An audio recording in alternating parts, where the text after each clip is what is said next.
मेरे मोहल्ले में एक बूढ़ा आदमी अपनी बेटी के साथ किराए पर रहता था। उसकी बेटी जवान और खूबसूरत थी। कोई रिश्ता लेकर आता तो उसे धक्के मारकर भगा देता। एक दिन उस लड़की के घर पर गई तो उसने रोते हुए मुझे एक लिफाफा दिया और कहा कि कुछ दिन बाद मैं मर जाऊंगी। लाश का पोस्टमार्टम जरूर करवाना है। यह डायरी मेरे बाप को दे देना। कुछ दिन बाद वह लड़की मर गई। पोस्टमार्टम के बात सामने आई। उसे सुनकर आपके रोंगटे खड़े हो जाएंगे, क्योंकि वह लड़की हमारे घर के सामने वाले मकान में ही बुढ़ा अपनी जवान बेटी के साथ एक किराए के मकान में रहता था। उसकी पत्नी की मृत्यु हो गई थी। उसका कोई बेटा भी नहीं था। अंकल जी, मेरी बेटी बहुत खूबसूरत थी। उसकी शादी की उम्र हो गई थी। जो कोई भी उस लड़की को का रिश्ता मांगने जाता तो अंकल जी उसे धक्के मारकर घर से निकाल देता और अपनी बेटी के बारे में बहुत ही चौकन्ना रहता। अभी भी उसने घर के दरवाजे को खुला नहीं छोड़ा था। मैं कभी कभार उसे बाप बेटी को देखती तो मेरा दिल चाहता था कि मैं जाकर उसकी बेटी से बातचीत करूं। एक दिन मैं अपनी मम्मी से कहा, मम्मी मुझे लगता है साथ वाली मीना से मिलना पड़ेगा। बेचारी अकेली है। उसका बड़ा आप टाइम उसका बाप बहुत ही घर के अंदर बंद करके रखता है। मम्मी कहने लगी, बेटा यह सब लोग बहुत ही अजीब हैं। तुम खबरदार जो उनके घर गई। मोहल्ले में से कोई लोग उसकी बेटी का रिश्ता मांगने गए, मगर उसने धक्के मार के सबको निकाल देता है। देखो उसके पीछे कोई ना कोई वजह हो तो ज़रूर होगी। मुझे तो दाल में काला कुछ लगता है। मम्मी की बात सुनकर मैं सोच में पड़ गई थी। मैंने आसपास मोहल्ले वालों में से पूछा था। उन्होंने भी एक अजीब सी बात कही थी। एक आंटी जो कहने लगी, मुझे लगता है यह बाप बेटी नहीं बल्कि कोई और है। यह आदमी अपनी बेटी किसी को मिलने भी नहीं देता है। मैं आंटी की बात सुनकर परेशान हो गई थी। अगर यह आदमी अपनी बेटी से किसी को मिलने नहीं देता तो क्या पता उसके पीछे कोई गहरी कहानी हो या फिर कोई गहरा राज हो। मेरी बात सुनकर आंटी हवा में हाथ लहराई हुई बोली, अरे बेटियां, कोई बेचारी नहीं है होती हैं, बस आजकल ज़माना ही ख़राब है। तुम भी उन लोगों से दूर रहो। अब मेरे दिमाग में सब पहले से ही ज़्यादा बढ़ चुका था। मैं किसी सूरत में भी उसे मामले को यूं ही जाने नहीं देना चाहती थी। एक दिन जब मैं उसके घर के दरवाजे के आगे से जाने लगी तो मुझे अंदर से रोने की आवाज़ आने लगी। सुनकर मैं दरवाजे के पास खड़ी हो गई। मैं कौन लगातार सुनने की कोशिश की तो एक लड़की के रोने की आवाज़ आ रही थी। दरवाज़ा और पर गई तो दरवाज़ा खोला तो सामने ही अंकल जी खड़े थे। उनके चेहरे पर गुस्सा था। क्या बात है मैंने कहा, अंकल जी माफ़ कीजिए, लेकिन आपके घर से किसी की रोने की आवाज़ आ रही थी, इसलिए मैं परेशान हो गई। मुझे लगा शायद मुझे मदद करनी चाहिए। अरे किसकी मदद बेटा, तुम्हारी मदद की कोई ज़रूरत नहीं है। तुम हमारे घर के मामले में दूर रहो तो अच्छा होगा। अंकल ने खरी खोटी सुना दी। दरवाज़ा मेरे मुंह पर बंद कर दिया। मैं परेशान सोचने लगी, इतना बदतमीज और खड़ूस है यह बुढ़ा। मैं घर जाकर यहाँ बात अपनी माँ को बताई तो मम्मी मुझ पर गुस्सा करने लगी और कहने लगी, मैं आज तुम्हारे पापा को यह बात बताऊंगी कि तुम बिना वजह किसी की हमदर्दी जताने के लिए पड़ोस में पहुंच गई थी। अब मैं यहाँ बातें सुनकर चुप हो गई, लेकिन मैं सोच ली थी कि मैं उस लड़की की दोस्ती करके ही रहूँगी जो उसे घर में अपने आप के साथ अकेली रहती है। क्या पता उसकी ज़िंदगी में कोई अच्छा सुख ला सकूं। एक दिन मैं अपनी सहेली के घर गई जिसका घर उसी मोहल्ले के अंदर था। मैंने रागिनी से कहा कि तुम छत पर चलते हैं क्या। उसने कहा, क्या करोगी। उसे बूढ़े आदमी का घर रागिनी के घर से जुड़ा हुआ था। बस घर का आंगन उसके छत से नज़र आ रहा था। मैं यह देखकर खुश हो गई। रागिनी बोली कि उसमें खुश होने वाली क्या बात है। मैंने कहा, अब मैं उस लड़की से दोस्ती कर सकूंगी जो उसे घर के अंदर रहती है। मैंने अपने दोस्त को भी सारी समस्या बता दी और उसने कहा कि मुझे लगता है उसके घर में जो लड़की रहती है उसे हमारी मदद की ज़रूरत है। मेरी बात सुनकर वह बोली, जानती हो तुम इसके बारे में बात कर रही हो। उसकी बातों में मुझे और भी डरा दिया था। मैंने कहा, बस एक बूढ़ा बाप और उसकी बेटी रहती हैं। मेरी बात पर मेरी दोस्त कहने लगी, पागल लड़की हो सकती है, वह दोनों मियाँ बीवी भी हो सकती हैं, इसलिए वह अपने बेबी को किसी से मिलने नहीं देता। कहीं लोग उसे या ना कह दें कि तुम्हारी बीवी तो बहुत कम उम्र की लगती है, जबकि तुम उसके बाप लगते हो। तुम्हारा पति ज़्यादा उम्र का है। मैंने उससे कहा, जो भी हो, मैंने उसे लड़की को रोते हुए देखा है। हो सकता है उसे हमारी मदद की ज़रूरत हो। मेरी दोस्त ने कहा, लेकिन अच्छा होगा अपने काम से काम रखो, वरना हम बेवजह किसी मुसीबत में न फंस जाएंगे। अभी और मैं और रागिनी बातें कर रहे थे कि वह लड़की हमें आंगन में चलती हुई नजर आई। मैंने उसे देखा, रागिनी को इशारा किया, वह आंगन में आ गई और हम चाहें तो उससे बात कर सकती थी। रागिनी बोली, तुम ही बात करो, मैं यहाँ से जा रही हूँ।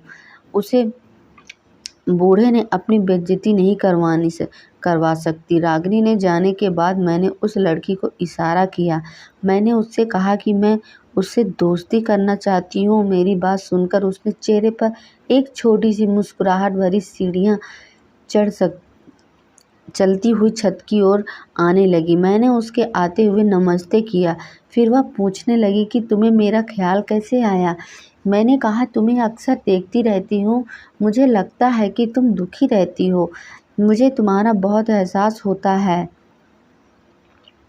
क्या तुम मुझसे दोस्ती करोगी? वह बोली कि मुझसे दोस्ती करके कोई बात क्यों करेगा? तुम मुझे हर हाल की बातें शेयर कर सकती हो। मैं तुम्हारी मदद करूंगी और वादा करती हूँ किसी गैर इंसान को तुम्हारा कोई राज नहीं बताऊंगी। मेरी बात सुनकर वह हंसकर कहने लगी, मैं एक बदकिस्मत लड़की हूँ। मुझे लगता है मेरे बाप ने मुझे उसे घर में बंद करके अच्छा नहीं किया है। लेकिन अब जब अपनी कहानी देखती हूँ तो ऐसा लगता है कि आपने जो भी किया वो ठीक किया है। मैं उसके काबिल ही थी। मैं उसकी बात सुनकर परेशान हो गई कि वो पहेली बुझा रही थी। मेरे पास टाइम कम था। इतने में मेरी दोस्त छत पर आ गई और बोली, मम्मी बुला रही है तुम्हारी। मैं अपने मम्मी के साथ वापस चली गई, लेकिन मैं सोच ली थी कि अब मैं रागिनी के घर जाकर उससे बात किया करूँगी। अगले दिन मैं फिर रागिनी के घर आ गई। मैं छत से देखी तो वह लड़की अपने आंगन में बैठी हुई थी। अब की बार उसकी सिसकियाँ की आवाज़ ऊपर तक आ रही थी। यह देखकर मैं परेशान हो गई। मैंने उससे इशारा किया, वह तो वहाँ से इशारा करके बोली कि मैं ऊपर नहीं आ सकती। तुम चाहो तो मेरे पास आ सकती हो, दरवाज़ा खुला है। मैं उसके घर चली गई। उसने अपने पेट पर हाथ रखा हुआ था और वह बुरी तरह से रो रही थी। क्या हुआ, तुम्हारे पेट में दर्द है क्या? वह कहने लगी, यह दर्द मेरी मौत के साथ ही खत्म होगा। उसकी बात सुनकर मेरी आंखों में आंसू आ गए। देखो, दुनिया में हर दर्द का इलाज है। अगर तुम्हें समस्या है तो तुम मुझे बता सकती हो। मैं तुम्हारी हर तरह से मदद करने के लिए तैयार हूँ। मैं भगवान से यही प्रार्थना करूँगी कि मालिक तुम्हें माफ़ कर दे। मेरा जन्म बहुत बड़ा है, ज़िंदगी तो बहुत बड़ी है। मेरे पापा बहुत अच्छे आदमी हैं। मुझे कहाँ वहाँ कदर भी नहीं लग रहा था। अगर वह बात मम्मी को पता चल गई तो वह मुझे इतनी गुस्सा करेगी। लेकिन उसी लड़की की शक्ल और उसकी दुख भरी बातें आप भी सुनते हो तो आप भी यही कहते या देखकर हैरान रह जाएंगे कि करीब की दिखने वाली उसे बाप की बेटी के पास काफ़ी कुछ था। लड़की ने अपने कमरे में बहुत सारे कपड़े रखे हुए थे और वह महंगे कपड़े थे। वह कहने लगी, यह कपड़े में से मैं नहीं पहनती। मैंने भी नोट किया था कि उसने तो खुद हर टाइम गंदे कपड़े पहने हुए थे, लेकिन उसके पास हर तरह के जोड़े थे जिन्हें देखकर लगता था कि वह लड़की बहुत ज़्यादा अमीर है। मैंने कहा, अगर तुम्हारे पास इतने अच्छे कपड़े हैं तो तुम उन्हें पहनती क्यों नहीं? मेरी बात सुनकर वह रोने लगी और बोली, बस फिर अभी मैं तुम्हें बताऊंगी। उन कपड़ों को पहनकर मुझे खुद से डर लगता है। अगर तुम्हें चाहिए हो तो तुम इसमें से ले लो, तुम पर बहुत अच्छे लगेंगे। उसकी बात सुनकर मैं चुप हो गई और मैं किसी भी सूरत में उसके वह कपड़े नहीं लेना चाहती थी, लेकिन उसने बहुत ज़्यादा कहा तो मैं एक सूट ले ली। और वह बोली कि तुम उसे ले जाओ और जब मैं मर जाऊं तो मेरे अर्थी पर ज़रूर आना। मालिक, सिर्फ डरो नहीं, तुम्हारी उम्र है कितनी है और तुम मरने की बात कर रही हो? तो फिर उसने अपने कमरे में रखी एक अलमारी को बड़े हिफाजत से खोला, उस पर एक काले रंग की डायरी निकाली और फिर से कहा, मेरे मरने के बाद मेरे पापा को ये दे देना। मैं डरती हुई डायरी को ले ली और अपने घर वापस आ गई। उसके पेट में जो दर्द था वह बढ़ता जा रहा था। मैं घर वापस आई। माँ ने मेरे हाथ में इतना महंगा सूट देखा तो वह कहने लगी, बेटी तुम कहाँ से लेकर आई हो? मैंने कहा, कोई बात नहीं, छिपा नहीं सकती थी। डायरी के अलावा हर बात मैंने अपनी माँ को बता दी। मेरी माँ ने यह बात सुनकर अपना सर पकड़कर बैठ गई और बोली कि तुम इतनी बेवकूफ़ हो। मैं तुम्हें जिस बात से मना कर रही थी तुम वही हरकत करती हो। अगर तुम्हारे पापा को यहाँ मोहल्ले वाले की यह बात पता चली तो वह तुम्हारा क्या करेंगे? कल तो उसके साथ कुछ हो गया तो तुम क्या करोगी? वह तो मरने की बातें कर रही है। अगर वह सच में मर गई तो क्या होगा? मम्मी, आप कितनी खुदगर्ज हैं। मम्मी ने मेरी बातें सुनकर मुझ पर बहुत सख्ती से पाबंदी लगा दी। दोबारा उसके घर की तरफ जाने को भी सोच नहीं सकती थी। मैं पछता रही थी कि मैं अपनी माँ को हाँ में खा करके परेशान कर दी। 2 दिन बाद उसके घर में मौत की खबर आई। पता चला कि उस लड़की को अपने पापा के साथ अकेली रहती थी, अब वह मालिक को प्यारी हो गई। यह बात सुनकर सब हैरान हो गए थे। मोहल्ले वाले भी हैरान थे। एक नौजवान लड़की अचानक बिना किसी वजह से मौत के मुंह में कैसे जा सकती है? यह सब लोग को लगा कि वह बूढ़ा आदमी ज़रूर किसी न किसी तरह अपनी बेटी को मौत का ज़िम्मेदार है। उससे पूछताछ की जानी चाहिए। सब लोग उसके घर पर जमा हो गए। मेरे पापा भी उसके घर पर चले गए। पापा ने उसे बूढ़े आदमी से पूछा कि तुम अपनी बेटी का रिश्ता क्यों नहीं तय करते थे और उसके मरने की क्या वजह है? बूढ़ा आदमी रोने लगा और रो रो कर उसका बुरा हाल था। वापस यही कह रहा था कि उसकी बेटी खुद किसी से शादी नहीं करना चाहती थी और लोगों को लग रहा था कि बार बार रिश्ता आने पर मुझ पर उन लोगों पर गुस्सा आता था। उसकी मौत की वजह है बुढ़ा ही है, बुढ़ा नहीं था। यह बात बता रहा था। अब सब लोग उसे ज़बरदस्ती भी नहीं करना चाहते थे, इसलिए पुलिस वालों को फ़ोन कर दिया गया और यह बताया गया कि यहाँ पर एक मौत हुई है, लगता है आत्महत्या है। यह सुनकर बूढ़ा आदमी बहुत ज़्यादा तड़पने लगा और बोला कि मैं अपनी बेटी की लाश की बेइज्जती नहीं होने दूंगा।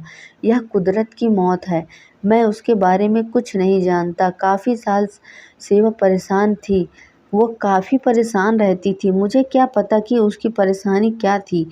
मैंने उससे बहुत बार पूछा, डॉक्टर के पास भी ले गया। मैं आपको रिपोर्ट दिखाने के लिए भी तैयार हूँ, लेकिन मालिक के लिए मेरी बेटी को थाने में और कचहरी के वगैरह का हिस्सा मत बनाइए। पापा ने बूढ़े आदमी से कहा कि आपकी बेटी की लाश का पोस्टमार्टम रिपोर्ट होगा और उसकी जांच की जाएगी।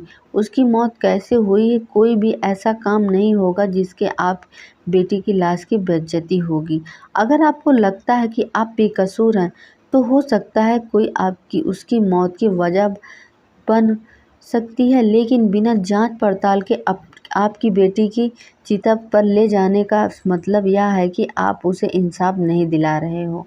यह सबका हक है। सारे मोहल्ले वालों की बात सुनने के बाद बुड्ढा सबके आगे हाथ जोड़ने लगा, लेकिन किसी भी उसकी बात पर यकीन नहीं किया गया, क्योंकि सबको शक था कि ज़्यादा मिन्नत इसलिए कर रहा है क्योंकि मौत से खुद उसका हाथ है। आखिरकार पोस्टमार्टम रिपोर्ट के लिए लाश को थाने अस्पताल पहुंचाया गया।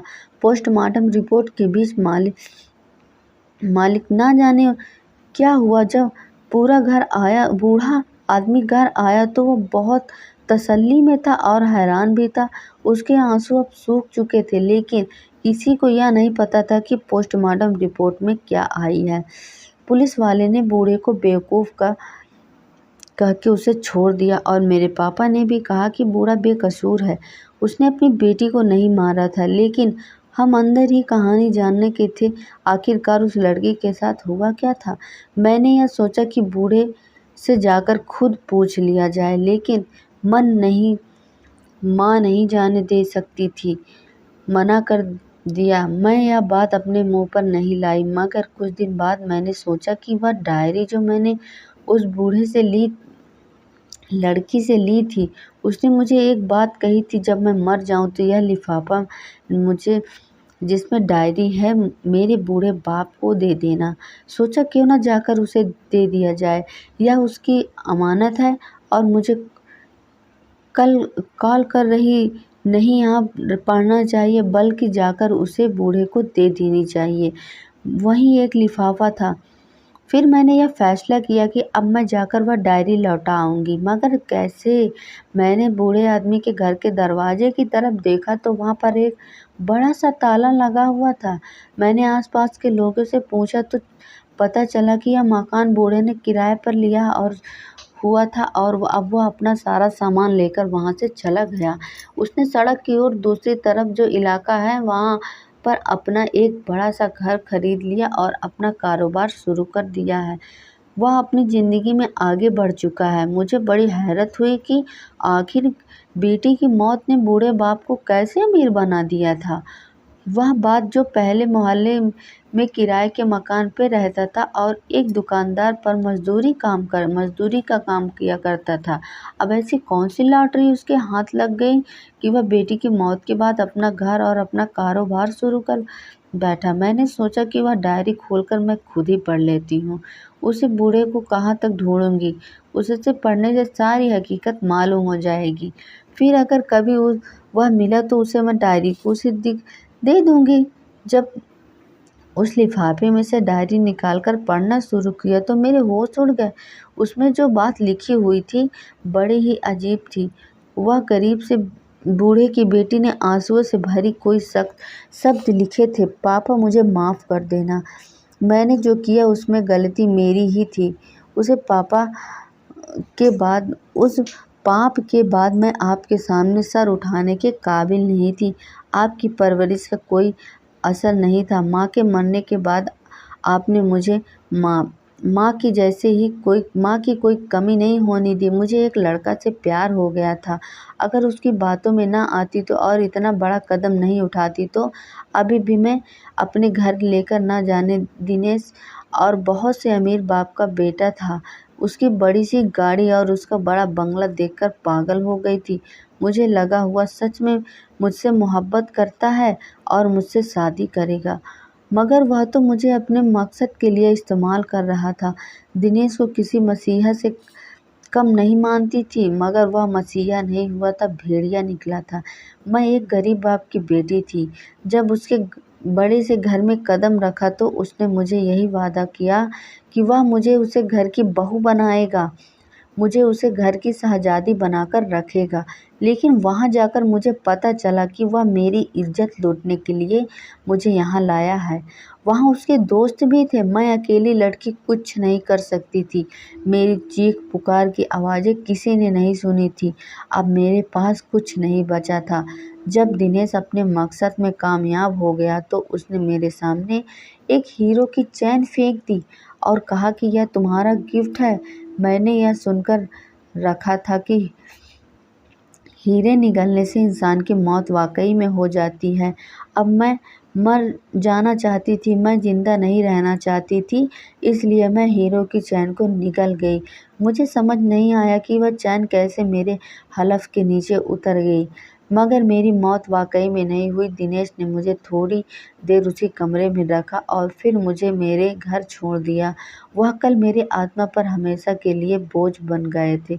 मैं खुद अपनी माफ़ी नहीं कर सकूंगी। पापा ने छुपा कर दिनेश से मिलने जाती थी और मैं मर जाना चाहती थी। मेरे पेट में बहुत दर्द रहता था। मैंने आज तक किसी डॉक्टर को यह हकीकत नहीं बताई कि मेरे पेट में निकलने वाला खजाना मेरे बाप के गरीबों को मिटा सकता है।